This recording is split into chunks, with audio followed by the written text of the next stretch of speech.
nakikisa sa ating pananalangin. Ito ay pang-anim na araw ng ating National Week of Prayer. And right now, before we begin with our new topic na pag-aaralan natin sa oras na to, let us worship the Lord. Hallelujah. Let us declare the power of Jesus. Hallelujah. Hallelujah. Alam po namin, Panginoon, may magagawa ka sa aming kalagayan.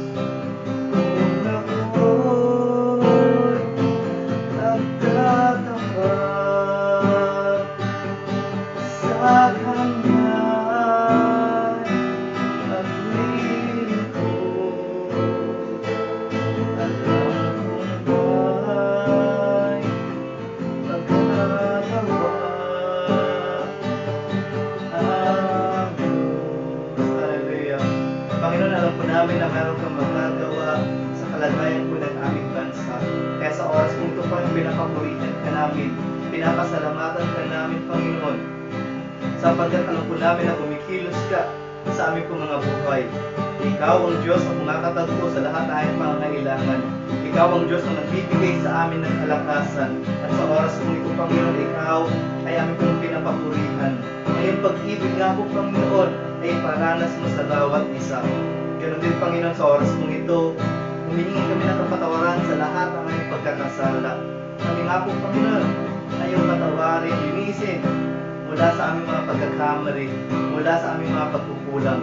At sa oras din po ito, Panginoon, hayaan po ninyo ang iyong banal na Espiritu ang siyang pumilos sa bawat isa. Bigyan kami ng katalinuhan, gabayan kami habang pinag-aaralan po namin ang iyong pong salita ay turo niyo po sa amin ang mga bagay na nais niyo pong malaman po namin at may sagawa sa amin pong mga buhay. Kaya sa oras po ito, Panginoon, ikaw nga po ang siyang madakila, ikaw nga po ang siyang maghari sa aming pong mga kalagitnaan. Ikaw nga po, Panginoon, ang siyang maghari sa bawat pamilya. Ikaw nga po, Panginoon, ang siyang maghari sa bawat puso. At alam po namin, Panginoon, na ikaw ay narito, Panginoon. Ikaw nga po, Panginoon, ang siyang patuloy na mangusap sa amin. Ito po, Panginoon, namin pong panalangin sa pangalan ng Ama, ng Anak, ng Espiritu Santo. Amen. Amen.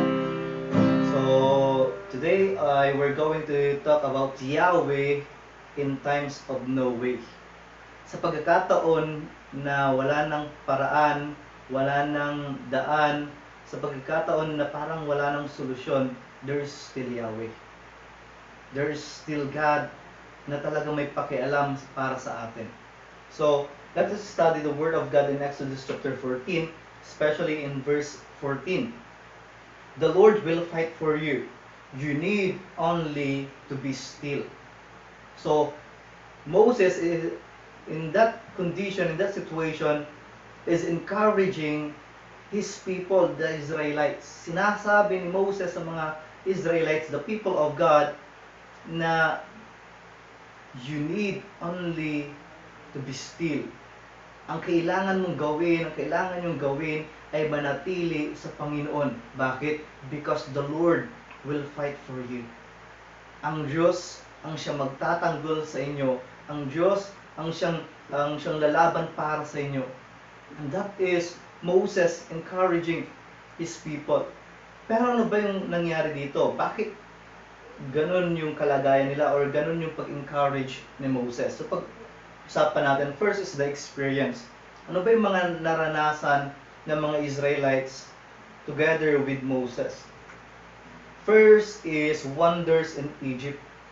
During the captivity, nung nandun sila, bihag sila ng Egypt, at hindi sila palayain ng Parao, ang Diyos ay maraming ginawang wonders.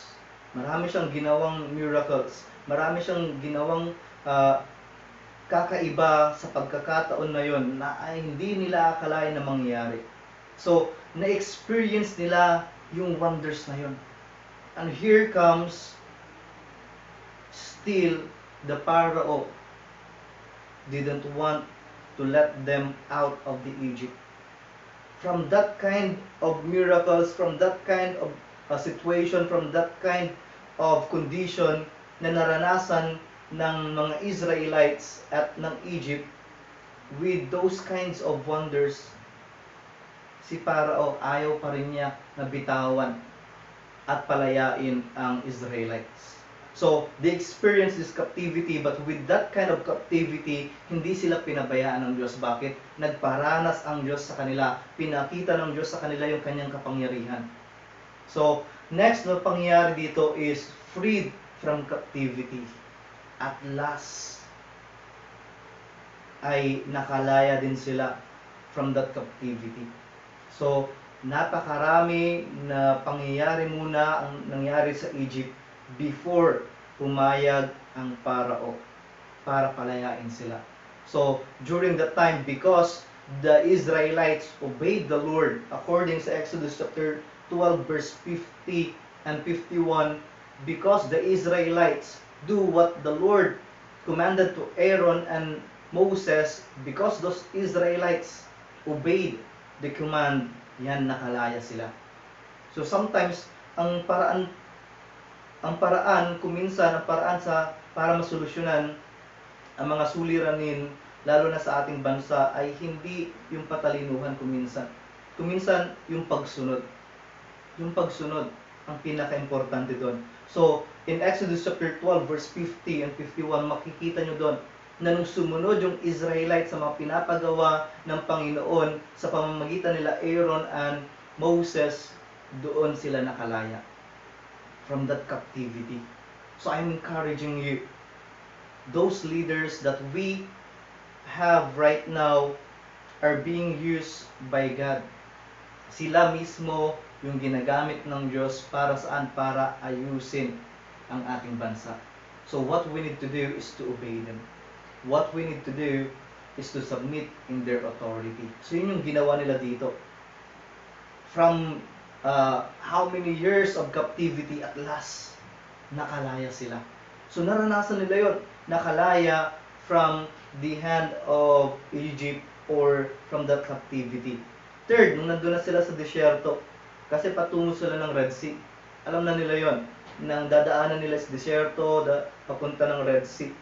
So, during the time, nung nandun sila sa papuntang Red Sea, nung nandun sila sa wilderness outside of Egypt, napakainit sa umaga. At wala din silang makita paggabi. So here comes the Lord provided pillar of cloud and fire. Pag umaga, kapag maaraw, here comes yung cloud ng Panginoon sumusunod sa kanila. Pag nag-turn left sila, magta-turn left din yung pillar of cloud na yon. Kapag sila ay magta-turn right din. Kung saan sila pupunta, sumusunod yung cloud at naranasan nila yon. Yung paggabay ng Diyos sa kanila, yung protection ng Diyos sa kanila, yung comfort na ibinibigay ng Diyos sa kanila, naranasan nila yon. So, during night naman, hindi na nila makita yung kanilang dinadaanan, yung clouds na yun nagiging fire. At nagsisilbing liwanag at nagsisilbing init sa panahon na nilalamig sila with their journey dun sa wilderness. So, yun yung pangyayari na naranasan nila. So, habang andun sila sa wilderness, pinrovide ng Panginoon yung clouds kung saan sila ay tumatakip sa kanila sa tuwing maaraw at nagiging apoy naman ito pagdating ng gabi. So that is the power of God they already experienced. But suddenly they experienced no way. Pagdating nila, Red Sea. Walang dadaanan. And here comes yung mga Egyptians, ang Pharaoh at kanyang mga sundalo, riding their chariots, papunta sa kanila. So, during the time, sa harapan nila is Red Sea, ang karagatan. Sa likod naman nila ay andoon ang Egypt, kung saan gusto ulit silang bihagin. So yung kalagayan, there is no way. Dun sa left and right nila, mountains, wala na talaga silang madadaanan. So during that time, nakalimutan na nila yung na-experience nila dati.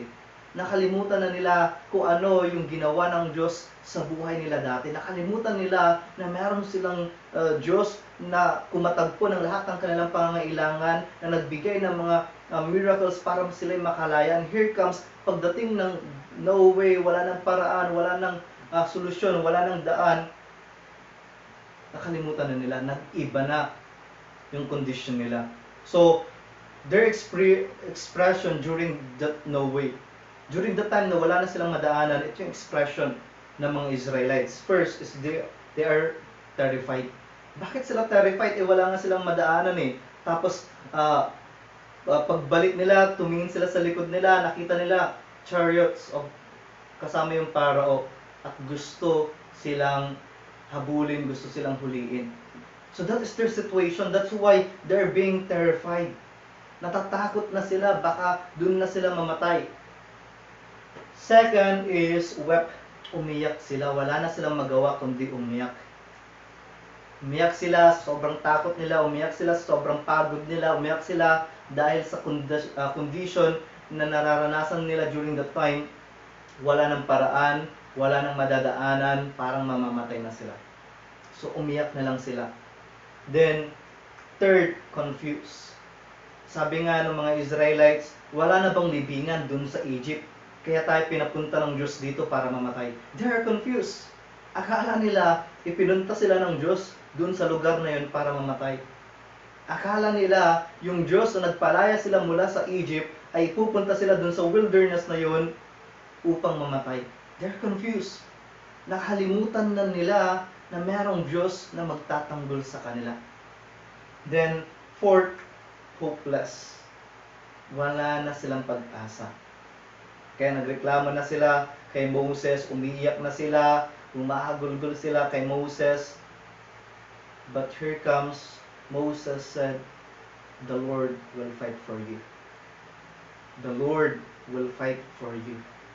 So during that time of there is no way, yung expression nila ay nag-iba, nagkaroon ng hopelessness, nagkaroon ng pag-iyak, nagkaroon ng takot sa puso nila. And there is no way, sabi ng mga Israelites na to, pero still, Moses said to them, the Lord will fight for you. So there is an exit. During the time that there is no way, kala natin dead end na, kala natin katapusan na, kala natin ito na yung wakas, ito na, wala na tayong magagawa pa, wala nang paraan, kala natin yun na yung end. But there is an exit from that kind of situation, from that kind of condition. So ano tong exit na ito? Be still. Para makalaya ka mula sa kalagayan na yan, what you need to do is to be still. Saan? Hindi dun sa kalagayan na yan, but be still in the Lord. Ang sinasabi ng Panginoon is we need to remain in Him. Kung tayo mananatili sa Panginoon, kung tayo mananatili sa Kanyang mga salita, kung tayo mananatili sa ating pananampalataya sa Panginoon, and the Lord will provide the exit for us from that kind of situation. Ang kailangan lang natin gawin, manatili. Let us be still in His presence, still in faith in Him. Kailangan yun tayo. Yun yung ginagawa dapat natin sa panahon na parang wala ng paraan, sa panahon na parang walang kasagutan sa mga panalangin, sa panahon na parang wala ng solusyon. What you need to do, manatili ka sa Panginoon. Huwag mong bibitawan yung pananampalataya mo, but you need to be still in that faith. Second na exit na ginawa dito is to move on. Sabi ng Panginoon kay Moses, kasi pati si Moses umiyak na rin. Sabi ng Panginoon kay Moses, why are you crying? Sabi niya gano'n, sinabihan niya si Moses, bakit ka umiyak dyan? Bakit ka tumatangis dyan? Bakit wala ka na bang pag-asa? Sabihin mo sa mga Israelites, they need to move on. Kailangan umbante pa rin sila. Kailangan kumilos pa rin sila. Sa pagkakataon na yun, dahil they are tortured doon sa harap nila, dagat, doon sa likod nila, mga Egyptians, sa bawat side nila, mga mountains, and they are tortured with that kind of situation. At umiyak na lang sila, pero ang sabi ng Panginoon, no, instead na umiyak ka dyan, what you need to do is to move on. Kumilos ka. Kumilos ka. Magpatuloy kayo. Yun yung kailangan natin gawin. Hindi dapat tayo nananatili dun sa kalagayan na meron tayo. Kung ano man yung sakit na nararamdaman mo ngayon, emotionally or physically, huwag kang mananatili dyan. What you need to do is to move on from that kind of situation. Ano man yung condition ng buhay mo ngayon, nandun ka man sa kakulangan ng mga kailangan mo sa pang-araw-araw na buhay, what you need to do is to move on from that kind of situation. And here comes the Lord. Sabi niya, ang exit nasa Red Sea. The Red Sea. Yung exit ay ito yung dadaanan. How come na ang dadaanan nila ay dagat? Hinahabol na sila ng mga Egyptians, and here comes, ang daanan ay dagat. Of course, walang imposible sa Diyos. God is our way maker. Sa pagkakataon na wala ng daan, sa pagkakataon na wala ng paraan, meron pa rin paraan ang Diyos. Meron pa rin daan sa Diyos. Kaya ang kailangan natin gawin is to move on, to be still on Him and move on from that condition at sumunod kung saan tayo nililid ng Panginoon. Parang ang labo, Lord. Bakit mo kami papadaanin dito? Red Sea ito. Sometimes ganun tayo. Parang ang labo, Lord. May karamdaman ako at ang dadaanan ko ay ito. Meron akong pangangailangan at ang gagawin ko ay ito. Parang ang labo, Lord. Sometimes may mga pagkakataon na pinapagawa sa atin ng Panginoon na hindi natin alam kung ano yung dadatnan natin bukas or ano yung mga mangyayari sa susunod. But what we need to do is to trust the direction of God. Sabi ng Panginoon, ito yung daan, the Red Sea. Sabi niya kay Moses, tas mo yung tungkod mo at ituro mo yung Red Sea at ito ay mahahati. Take note. Sabi ng iba, natural phenomena lang yun, hindi yun miracle. Bakit? Kasi pwedeng mahati ang dagat. In what way? Sa pamamagitan ng malakas na hangin. So, kapag merong malakas na hangin, talagang mahahati yung dagat. So, sabi na hindi yun miracle. That is only a natural phenomena. Pero no, hindi yun nag-coincidence. Bakit? Bakit miracle yun? Sapagkat kung malakas na hangin lang yun, kung malakas na hangin yon na kaya niyang hatiin ang dagat, bakit nakadaan ang mga Israelites doon sa malakas na hangin na yon? Kung malakas na hangin na yon. But no, it is God, the miracle worker. Alam natin na sa pagkakataon na wala ng paraan, meron pa rin Diyos na siyang gagawa ng paraan. Sa pagkakataon na wala nang mapagkukuhanan, meron pa rin Diyos na hindi nagkukulang. Sa pagkakataon na nawawalan na tayo ng lakas ng loob, meron pa rin Diyos na siya magpapatatag sa atin.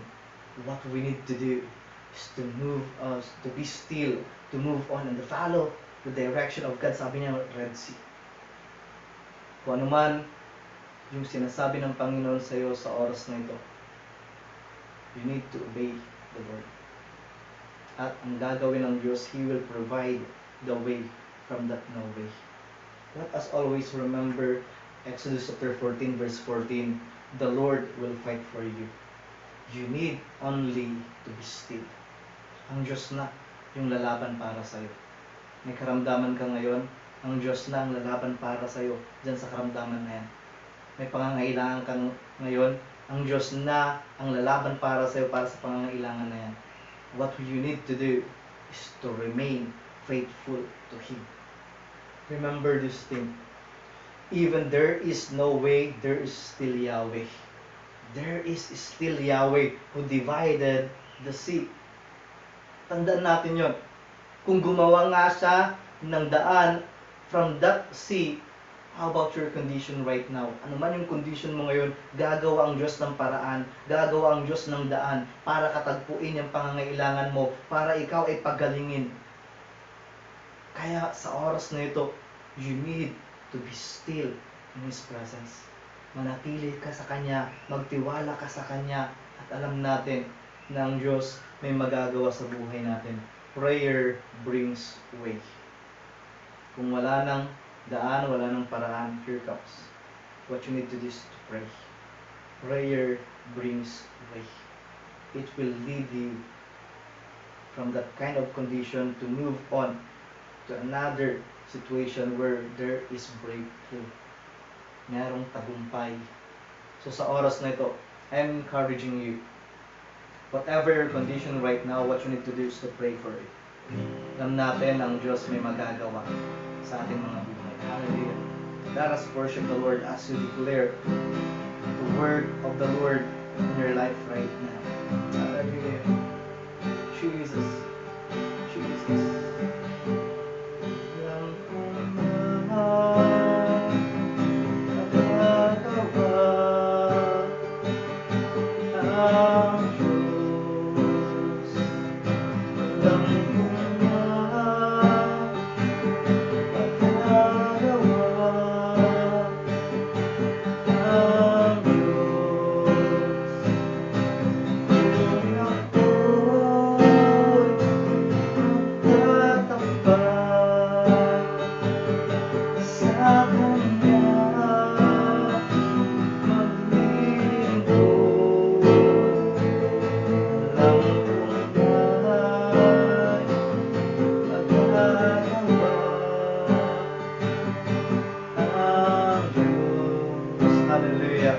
Panginoon, alam po namin na meron kang magagawa sa aming po mga buhay. Ano man ang kalagayan po namin sa oras na ito, alam po namin na gagawa ka ng paraan, gagawa ka ng daan, nang sa ganun kami ay makalaya mula sa karamdaman na ito, nang sa ganun kami ay makalaya mula sa crisis na ito, nang sa ganun kami makalaya mula sa anumang kondisyon ng aming buhay sa oras na ito. Alam po namin, Panginoon, na gagawa ka ng paraan, gagawa ka ng daan kung saan kakatagpuin mo ang aming pong mga pangangailangan, kakatagpuin mo ang kalakasan na aming pong inanais, ang kagalingan sa anumang karamdaman. Alam po namin, Panginoon, na Ikaw ang Diyos ang makakatagpo sa lahat ng aming pong pangangailangan. Kaya sa oras po ito, Panginoon, aming pong muling inilalapit sa iyo ang lahat po ng mga may karamdaman, lahat po ng mga may sakit sa oras na ito, naman ang kanilang karamdaman, lalo higit sa mga may COVID-19 sa oras na ito, Panginoon, kumilos ka, iparanas mo ang iyong kapangyarihan, pagalingin niyo nga po sila, Panginoon, sa pangalan ng Jesus. Ikaw nga po ang siya magpagaling, Panginoon. Maraming salamat po, Panginoon, sapagkat dumarami ang iyong pinapagaling, Panginoon, sa bawat araw ay marami ang nakaka-recover mula sa COVID-19. Maraming salamat po, Panginoon, sapagkat marami ka ang pinapagaling. Ngayon muli, Panginoon, nagpanalas niyo pa po, Panginoon, ang iyong kapangyarihan. Pagalingin niyo pa po, Panginoon, ang mga may karamdaman, lalangigin ang mga may COVID-19. Ganon din, Panginoon, nilalapit po muli namin ang mga pamilya ng mga namatayan. Panginoon, sa oras po ito, Panginoon, kayo nga po ang siyang kumatagpo ng kalakasan sa kanila. Kayo nga po ang siyang kumatagpo ng kagalangan sa kanilang pong mga puso. Purihin niyo po, Panginoon, ang iyong pag-ibig ang kanilang pong pamilya. Nang sa ganun, Panginoon, maibsan, mawala ang lungkot sa kanilang pong mga puso. Ikaw nga po, Panginoon, ang Diyos na magparana sa kanila at ipakita mo sa kanila na hindi mo sila iniiwan, hindi mo sila pinapabayaan sa kabila ng anumang problema na kanilang pong pinapasan. Lagi kang nandyan, Panginoon, na hindi mo sila iniiwan. Ganon din, Panginoon, namin pong nilalapit sa oras mong ito ang sektor na aming pong pamayanan na vulnerable sa COVID-19, ang mga senior citizen, ang mga may diabetes, ang mga may hypertension. Sa oras pong ito, Panginoon, namin po silang nilalapit. Ikaw nga po siya magpatatag sa kanila, magbigay ng kalusugan. Ilayo niyo po sila, Panginoon, sa anumang karamdaman, lalong higit sa COVID-19. Sa pangalan ni Jesus, sa pangalan ni Jesus. At walang magagawa ang gawa ng kaaway sa kanilang buhay. Walang bisa ang namang virus sa kanilang buhay. Sa pangalan ni Jesus, sa pangalan ni Jesus. Ingatan niyo nga po ang lahat, Panginoon. Ganon din, Panginoon, ang mga frontliners Sa oras na to, we are praying for those doctors, for those nurses, for those soldiers, for those police. Lord, sa oras na to, Panginoon, ikaw nga po siyang kumatagpo ng kanilang kalakasan. Patatagin niyo nga po sila, Panginoon. Ikaw nga po siyang gumabay sa kanila pong mga buhay. At ilayo niyo po sila, Panginoon, sa anumang kapakamakan. At ikaw ang Diyos ang magbigay sa kanila ng kalakasan. Sa tuwing sila may karamdaman, ikaw nga po siyang magpagaling sa kanila. Sa pangalan ni Jesus. Sa pangalan ni Jesus. Ganun din, Panginoon, sa lahat ng aming pong government officials. Sa oras pong ito, Panginoon, amin po silang nilalapit sa iyo, Panginoon. Ikaw nga po, Panginoon, ang siyang bumatagpo ng lahat ng kanilang pangangailangan. Kalakasan sa bawat araw at katalinuhan sa kanilang pong pamamahala. Sa oras po ito, Panginoon, ikaw nga po siyang bumatagpo, Panginoon, ng kalakasan at katalinuhan, lalong higit sa aming pong presidente. Gabayan niyo po siya, Panginoon. Ikaw nga po ang siyang manguna sa kanyang buhay. Ipakita niyo po sa kanya, Panginoon, ang mga bagay na gusto mong ipagawa sa kanya sa aming pong pamahalaan. Ikaw nga po, Panginoon, ang siyang maghari sa aming pong bayan. Pagpalain niyo nga po aming pong presidente. Pagpalain niyo po, Panginoon, si President Duterte. Ikaw nga po, Panginoon, ang siyang manguna sa kanyang buhay, Panginoon. Maraming salamat po, Panginoon, sapagkat hindi mo siya pinapabayaan. Hindi mo pinapabayaan ang bansang Pilipinas. Maraming salamat po, Panginoon. Ikaw nga po, Panginoon, sa patuloy na kumatagpo ng lahat ng pangangailangan ng aming pong bansa, lalong higit sa mga mahihirap. Ikaw nga po, Panginoon, siyang kumatagpo ng kanilang pang-araw-araw na kinakailangan. Sa bawat kinakain po nila, Panginoon, ikaw nga po siyang kumatagpo nun sa bawat material na pangangailangan nila, lalong higit ng kalakasan. Ikaw nga po, Panginoon, siyang kumatagpo at iparanas mo po, Panginoon, sa aming pong bansa ang iyong pag-ibig. Ipakita mo na ikaw ang Diyos na makapangyarihan. Ipakita mo, Panginoon, na ikaw ang Diyos na kaya mong pagalingin ang lahat ng karamdaman. Sa oras mo ito, Panginoon, mangusap ka sa bawat pamilya. Mangusap ka sa bawat Pilipino. Maraming salamat po, Panginoon. Ito po aming pong panalangin sa pangalan ng Ama, ng Anak, at ng Espiritu Santo. Amen. Amen. Yun, maraming salamat sa bawat isa na nanalangin muli sa oras na ito. Alam natin ang Diyos nakikinig sa ating panalangin at siyang kakatagpo ng lahat ng ating kinakailangan. Patuloy tayong manalangin sa pamilya natin. I-gather natin sila and let us pray as one family.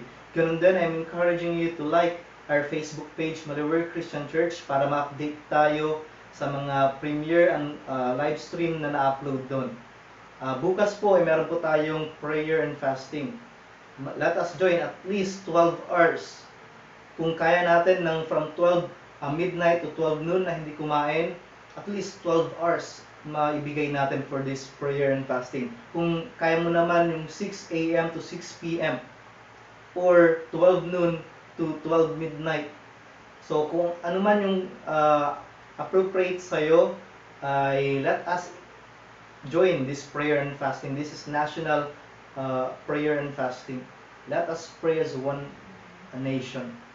Let us pray for our nation. So let us declare it. Bukas, yung ating pong Sunday online worship service is on exactly 7 a.m. Mag-start po yung ating pong online worship service. So just like the Maliwer Christian Church Facebook page para ma-update tayo dun sa online worship service na yun. So maraming salamat sa bawat isa. God bless.